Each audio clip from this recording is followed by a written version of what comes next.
Welcome to the Carnivore Cast, a podcast focused on the carnivore diet and lifestyle, with practical advice from successful carnivores, citizen scientists, and top researchers. I'm your host, Scott Myslinski, and I'm here to speak with experts and experienced carnivores to get answers to your biggest and meatiest questions while helping you live your best life as a carnivore. If you enjoy the show, please consider supporting the Carnivore Cast on Patreon. By becoming a patron, you'll help us reach more people and continue to create content on carnivore. There are also exclusive perks available, such as private Q&As, consultations with me, and more. Become a supporter at patreon.com/carnivorecast. Check the episode description for the link. Thank you, and I'll see you there. This episode is brought to you by Element Electrolytes. This month, we are switching it up with an exclusive offer that's only for VIP Element partners, including Carnivore Cast listeners. You can now receive a free sample pack along with any regular purchase when you use my custom link at drinklmnt.com/carnivorecast. I'll provide it in the show notes as well. The Element sample pack includes one packet of every flavor. This is the perfect offer for anyone who's interested in trying all of the flavors or who wants to introduce a friend to Element. Go to drinklmnt.com/carnivorecast to get this special offer and claim the deal. Element electrolytes are convenient, evidence-based, and delicious. They're used by Navy SEAL teams, Olympic weightlifters, jiu-jitsu athletes, and everyday people who want to make themselves better like you and me. Kate Kavanaugh, at Kate_Kavanaugh on Instagram, is a regenerative farmer, nutrition therapist, and butcher. She's seen firsthand the way that soil health mirrors human health and the impacts on an animal-based diet can have on ecosystem and human health alike. In conjunction with that, Kate built a farm finder where people can find regeneratively raised meat near their home. She also recently launched a podcast called the Groundwork Podcast, exploring the interconnected themes of mind, body, and soil. Welcome to the show, Kate. Scott, thank you so much for having me. Yeah, I'm super excited to chat with you and glad we were able to make this work. Tell me how you got to where you are now. Like, how did you become this regenerative farmer, nutrition therapist, and butcher? Seems like a really awesome combination, and I'd love to hear how it evolved. Yeah, it's been a little bit of a winding journey. So all of this started with being a vegetarian, curiously enough. So in my early years as a child and throughout my teen years, and right up until about age 20, I was a passionate vegetarian. It started in childhood as a wanting to be sympathetic to animals. I was very little and very passionate about it. My parents went along with it, and it sort of evolved as I got older into concerns around the environment and factory farming and those impacts. But along the way, my health started to really deteriorate. And around age 20, I decided that I wanted to start eating meat. It just felt like something that was calling to me. It sounded really good to my body, but I knew that I wasn't going to eat just any meat. And so I went on this journey of learning how to source meat. And so I started visiting farms and ranches, talking to farmers and ranchers, and I found which at the time wasn't really being deemed regenerative agriculture. This was about 2010, but really was regenerative agriculture. And I was really struck at meat's ability to heal landscapes. I'm from the West, and we have these sort of vast open prairies out West, or at least we used to. And one of the ideas along restoring native grasslands and that ecosystem is using ruminants with which the grasslands co-evolved with. And so I got really into this line of thinking. I started eating meat. I was feeling really great. And I love to dive into the deep end of the pool. And so for me, that was, okay, I'm eating meat and I'm learning all of these things about regenerative agriculture. I want to learn how to be a butcher so that I understand this in a 360-degree view. And so my husband, who's a master carpenter, and I went and we embarked on a journey to learn whole animal butchery. And we spent a year in apprenticeship breaking down thousands of animals. And then we opened up a butcher shop called Western Daughters in Denver in 2013. And it was just a whirlwind after that. And so my relationship with meat, it runs deep, and it's very important to me. And I can keep going. I mean, because then we get into nutrition therapy and the farm. Yeah, please do. Yeah, I'd love to hear the whole thing. Yeah. So we opened up Western Daughters in 2013, and we're a whole animal butcher shop, and we specialize in 100% grass-fed beef and lamb and pasture-raised pork and chicken, working directly with farms and ranches, breaking down everything in-house, making our own sausage, making our own broths, rendering our own fats, and doing all of that. And along the way, I started to realize how many customers were coming in with health concerns of their own and looking to heal through meat. And once again, I was struck by the power of meat to heal both land and bodies. And so I decided that I wanted to learn more about that relationship and the intersection of it, and went and studied to be a nutrition therapist, just so I could learn as much as I could about nutrition and integrate that into my practice. And about 2 years ago, my husband and I decided to move off to our own farm and ranch. We still manage Western Daughters in Denver, and to experiment with raising animals on our own. You know, we had this incredible opportunity as butchers to get to see animals from the inside out, to get to see that life cycle and those raising practices and how they manifested in carcass composition, in the fat and in the color of the meat, the way that the meat felt and looked. And we really had some ideas. And so the last 2 years, we've been playing a little bit on a very small scale with our own livestock raising. That's so cool. And I have to say, like, following your Instagram is so interesting, seeing like the different things you're doing every day, from like harvesting the pigs to like how you think about different seasons and different activities. Why did you decide to start documenting that online? I think for me, there was this drive for people to get to see what it means to be connected to land and food. I have this idea that we've become really separated from nature and from our food system, especially in the last 100 years. But I think that this has been slowly taking place since the dawn of agriculture 10,000 years ago. And so to me, to give people a little peek into my world here on the farm, which is so intimately tied to the seasons or just to even what happens in a day, and to get to see how I have translated the way that nature governs my own biology, right? Because we are a part and parcel of nature. And there's this myth that we're separate from it, but really everything from our circadian rhythm, which is governed by the light that we receive in our eyes, to, listening to birdsong. It activates our parasympathetic nervous system and rest and digest, letting our bodies know that we're safe, and getting to integrate into that space and raise and process all of my own meat. So we raise all of our own meat here on the farm.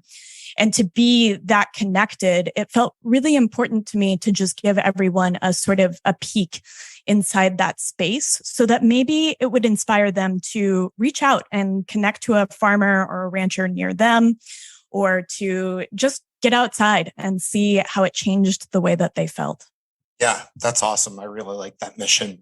And for people, I guess this might be something we normally end on, but since you brought it up, I think it's an interesting topic. How can people, like everyday people listening to this podcast, get more involved with their food supply and understanding where their food comes from, and all of these kind of tropes we hear about being more connected to your food? What are some of the biggest ways that you think people can find that connection? I think the first place to start is to just begin to notice the food that you're eating and where it comes from. And I think it's really important to start simply, to just sort of ask yourself with curiosity and with no shame, where does the food that I'm eating come from? And what hands have touched it along the way? And I think as you become interested in that question, I would encourage everyone to seek out a local farm or ranch. You can't be very far from one, and to go and visit. Most farmers and ranchers love having people come and visit and interact with their food and to really get to see how this has grown. Because I think that there's this idea that all we see are hermetically sealed packages and this sterile idea of food in the aisles of the grocery store.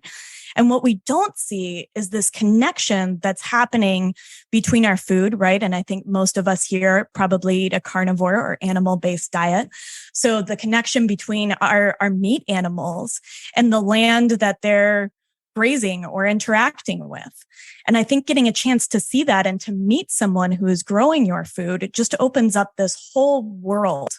And so I would encourage everyone to go do that and just sit, watch a cow graze and chew its cud and find a sense of curiosity and wonder in yourself. I know that every day that I go out and I interact with my animals, I learn something, whether it's about me or about the ecosystem that I'm a part of, or about these animals' incredible wisdom for their own bodies. And so go and seek out that experience. Yeah, that's really powerful. I think just as like a small aside to that, like I'm continuously amazed by how aware like my dog is of her body and her surroundings. Yes. And I'm sure you get all of that from all the different types of animals you interact with. So I can see like how cool and how elaborate that would be in a farm setting. It's incredible. And I think, for us, we've had all of these social mores that have sort of bred out our own intuition with our bodies. But there's a man, I don't know if you followed the work of Fred Provenza. Are you familiar with him? No, I haven't. So Fred Provenza wrote this beautiful book called Nourishment, and he does research out of the University of Utah. And he was looking at just how profoundly in touch with the needs of their bodies sheep and goats are within a system, and how they will seek out specific nutrients, mostly minerals, that they need in perfection, to the point where he recently did a study where he took 2 different pastures of sheep and he was looking to deprive one pasture of phosphorus. And the serum levels of phosphorus in the sheep's blood wouldn't drop. And they were like, where are they getting this phosphorus? There's nothing available to them. Why isn't it dropping? Well, the sheep were reaching over the fence into a neighboring pasture and eating the droppings of sheep that did have access to phosphorus. Wow. And so there's just this innate knowledge of exactly what they need. And you can watch it happen in real time. And it just reminds me that knowledge is in all of us. We just have to come home to it. Yeah, that's really great. And just to give folks like a little more practical tips, we talked about the sourcing. We talked about investigating where your food comes from and trying to get back in touch with animals. How can people, we're facing pretty serious inflation in the US, and I imagine probably in other countries as well. How can people deal with continuing to source really nutrient-rich food and meat on a budget during these times? I think that's such an important question. And I think it's a complex one because I think it depends on mainly the size of your freezer and what your access is. But I have a couple of really big tips. I mean, first of all, I really believe that meat is the most nutrient-dense food that we can be eating. And to be entirely honest, I would much rather someone eat factory farmed beef than to go back to eating Lucky Charms or Cheerios, whatever that is. Yeah. And so I think that's important to remember, right? To not lose the plot of health in wanting it to be perfect or to be some utopian ideal. And this is something that I remind myself of too. The second thing is to shop the cheap cuts. And whether you're shopping with a butcher or you're shopping at the grocery store, there are always things that are going to be less expensive. Things like ground meat, things like organ meats, which is amazing because if you want to talk about nutrient density bang for your buck, organ meats are right up there and they are often incredibly inexpensive.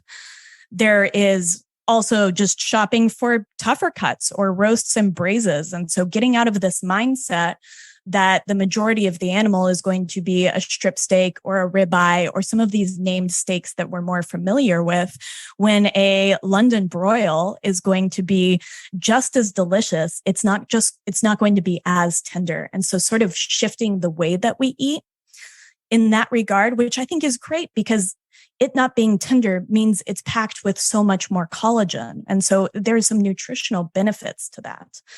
The other thing I'd say is if you have the space for a freezer, buying a share of meat directly from a farmer or a rancher is one of the best ways to keep costs down.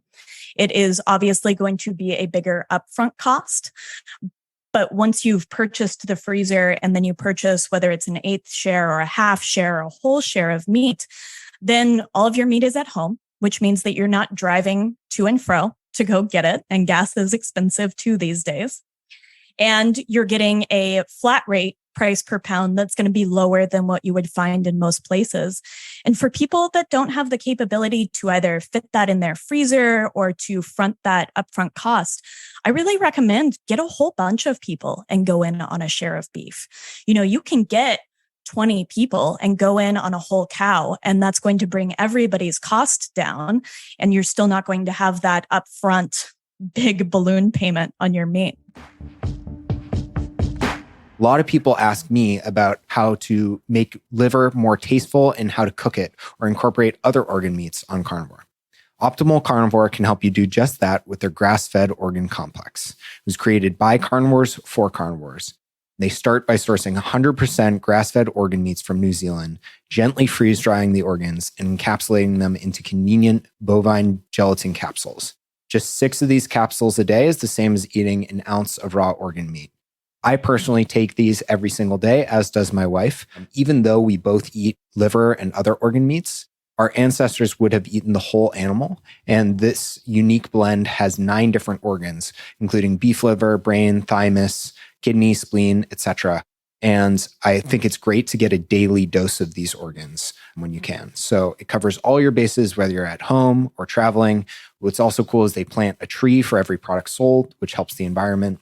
So visit www.optimalcarnivore.com/carnivorecast and use the code carnivore10 to receive 10% off your purchase. Thanks, and back to the show. My wife and I, someone bought us for a wedding gift a couple of years ago, a quarter cow. And Amazing. it seemed to keep going. We bought a chest freezer just to store it because it wouldn't fit in our freezer. And it was amazing how long it lasted. And yes, of course, you get a lot of ground beef, but it's delicious and you still get a lot of other great cuts too. Absolutely. And ground beef is one of my favorite things. I think it's a really underrated thing. And as a butcher, it's really important for consumers to eat it that's most of your animal. When you cut up a steer, you're going to have, depending on the way that you cut it, between 20 and 35% end up being ground beef, no matter what you do. And so you're really helping farmers and ranchers out by eating that. And I think that there are so many delicious iterations of ground beef. I actually probably eat ground meat of some sort every single day. Yeah, me too. And when you were or now with Western daughters, have you ever had problems with parts of the cow you can't sell? And what do you try to do with that or other animals? The point of being a whole animal butcher is to do your best to innovate ways to sell different cuts. And again, this problem really does come up against the ground beef problem, which is, if I go through 4 animals worth of cuts in a week, well, I have somewhere around 800 pounds of ground beef. Wow. And no matter what, I'm never going to have enough customers for that ground beef. And so I would actually say that ground beef is the hardest cut to move. And for the most part, also legally, were there parts of the animal that yes. You weren't allowed to sell? Yeah. So this is fascinating. And this comes out of the USDA. And so all of the rules, it's going to vary a little bit by state, but the USDA really dictates what you can and can't have of the animal. And so this includes things like lungs. Sometimes, depending on what state you're in, it's hard to get cheeks. Brains are notoriously difficult to get, tripe from grass-fed and your pasture-raised animals is near impossible to get. What else is there? Those are the main things. It's going to be some of these organ meats. Sometimes you can get spleen, but it is incredibly rare and rather difficult. And you also oftentimes, especially with beef, can't get feet. And so this has actually been something that's really fun about my husband and I process all of our own meat here on the farm because it's just for us. And so we've gotten a chance to take some of these things to harvest tripe, to have access to spleen and things like testicles even. And so there's just a lot more adventure to be had in this realm for us right now. Yeah, that's really cool. We actually feed our dog tripe. And she absolutely loves it. And good. We're able to get that. Yeah. And we leave ours green. So we just shake out, so tripe is going to be the rumen, and we just shake out the contents of the rumen and leave whatever is stuck to that beautiful honeycomb structure and cut it up and feed it to our dogs as well. Yep. She loves it. And can you talk a little bit more about as a regenerative farmer, how do you make sure that I hear a lot about low PUFA pork and poultry, and I never fully understood what causes that, and how does that compare to conventional PUFA in those meats? Yeah. So when we're talking about PUFAs, we're talking about polyunsaturated fatty acids, things like linoleic acid. And I think this is often really representative as our ratio between omega-3 and omega-6 fats.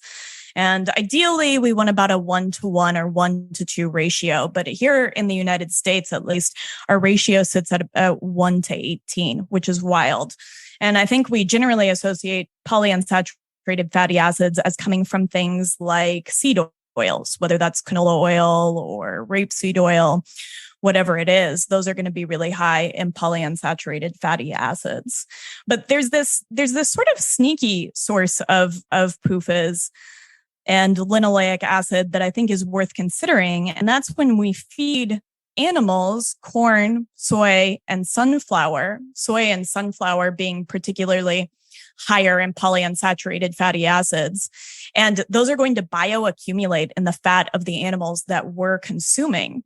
Now, even in a pasture-raised pork or poultry operation, the most common feed, so let me back up a little bit. Pigs and chickens, like us, only have one stomach. They're monogastric animals, and their digestive system works really similar to ours, especially in the case of pigs.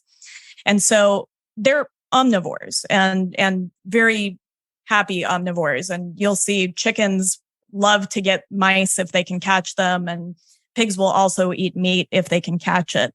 And so they have to have an extra source of feed. You are not going to find a 100% grass-fed chicken or a 100% grass-fed pig. And that feed is generally some mix of corn, soy, and sunflower. And so there's this idea that, and testing shows this, right? When we test for omega-3 and omega-6 fatty acids in the fat of these animals, we see really high amounts of linoleic acid. And so what my husband and I are experimenting with is feed that has no corn, no soy, no sunflowers, and feeding that to our pigs and chickens in addition to rotationally grazing them out on pasture where they have access to an abundance of forage. And I currently have samples out for testing on our omega-3 to omega-6 ratios within this meat. And I just think it's something to consider. And I think that you really see this when you look at the graph of our meat consumption as we shifted away from red meat in the 1960s, around when Ansel Keys put out his damning 7-country study where he cherry-picked data. You see this real big shift into chicken, and that chicken is being fed corn and soy. You also see the rise of seed oils in general. And so again, correlation doesn't equal causation, but I think that there is some concern that this is what we're feeding our animals. Yeah, that's fascinating. And can you talk, I guess, backing up a little bit, can you talk about how you manage regenerative farming and all the practices that go into a holistic animal system on your farm, and how that might differ from other regenerative farming practices. And yeah, just start wherever you want. Yeah, absolutely. And I think it's important to remember. So my husband and I run a very small sort of experimental farm that's mostly for us. We don't run a bigger operation like, say, Will Harris at White Oak Pastures in Georgia. But this idea of regenerative agriculture to me is really an idea of how do we farm in reciprocity with nature? And there's this idea, we've kind of exited the idea of having a reciprocal relationship. Farming is extractive for the most part, especially since we've industrialized farming, since Earl Butz, who was the Secretary of Ag under Nixon, said, get big or get out. We've seen a massive decrease in the number of small independent family farms. And with that, a lot of the knowledge of how to work within the system of nature. And so my idea with regenerative farming is we want to mimic the way that animals would move in a, as natural of a setting that we can imagine, right? I don't want to over romanticize this, but it's really easy to think about this in terms of cattle. So originally on the plains, which would have comprised 40% of the United States, which is incredible. And it was this incredible ecosystem that actually was able to sequester more carbon than the rainforest, because of the way that grasses put carbon back into the soil and they exchange that carbon inside the soil. This is a great example of reciprocity with microbes, bacteria, and mycorrhizal fungi in the soil for nutrients for the plants. And so they're exchanging carbon, and in return, they're getting things like zinc and copper and iron, manganese. And then these animals are moving across the plains, which at the time were not fenced. And they were being pressured by predators into these sort of small herds, and they were stamping down all of this grass and pushing seeds into the grass.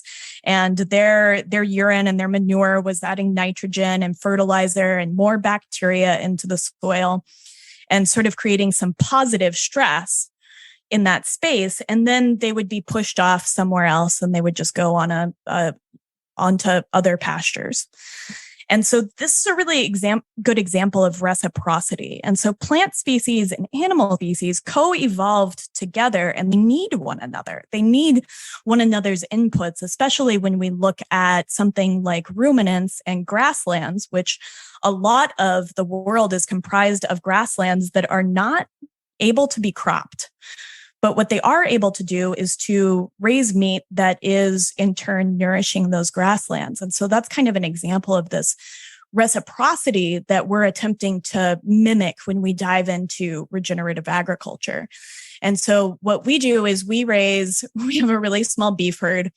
We raise a whole bunch of goats, and then we have 2 different kinds of pigs and all kinds of birds. So chickens, geese, ducks, you name it. And what we want to do is we want to create a space where our animals on this multi-species operation are being given the option to sort of move around. And so we move them using different fencing to all of these different, very diverse areas with all kinds of different plant life. And again, this is coming back to Fred Provenza's idea that this is giving them a lot of different nutrients that are then getting encoded in their meat and their fat that we will eventually eat. And so they're giving back to the soil is giving back to the plants are giving back to the animals, and the animals are giving back to us. And so there's this sort of cycle that's happening. And I think that's what's really at the heart of regenerative agriculture as I see it. But it means that you're spending a lot of time fencing and a lot of time moving animals, which is wonderful. I love it. Yeah, it seems like an extreme labor of love, but it's really cool to see people making it work like you. Yeah, well, we love doing it, and I think there's something special. We go to the gym and we do these farmer carries, and out here on the farm, there are times when I'm hauling 2 5-gallon buckets of stream water up out of this, the ditch that the stream lives in, to water the pigs in freezing cold weather. And it's such a beautiful connection that then on some summer day, I'm eating a pork chop, and that work is a part of that pork chop. Yeah, that's really, really cool. And so how do you I think you explained the environmental impact beautifully. How do you think about the role of like death and something needing to die for us to have life, and like how we can kind of explain that symbiosis to someone like a vegan or someone who thinks what you're doing is animal cruelty? Yeah, Scott, I love that question. I really enjoy talking about death. And I think it's actually a really important topic to discuss, because I think as we see this sort of rise in the vilification of meat in the media, and we've all seen it, I think what's happening in Ireland and New Zealand and now in Holland, where they are cutting emissions based on livestock. And there's just this sort of view that animal agriculture is bad, whether it's the emissions or the death that is contained in it. And I understand that. My relationship with death during the time that I was a vegetarian was I wanted to avoid it. I didn't want to be any part of it. But I think that there's this whole system that we don't see where death is inherent to any food system that we are participating in, whether we see it or not. And so in plant-based agriculture, maybe this looks like massive, miles of monocropped peas and corn and soy that is displacing a bunch of wildlife.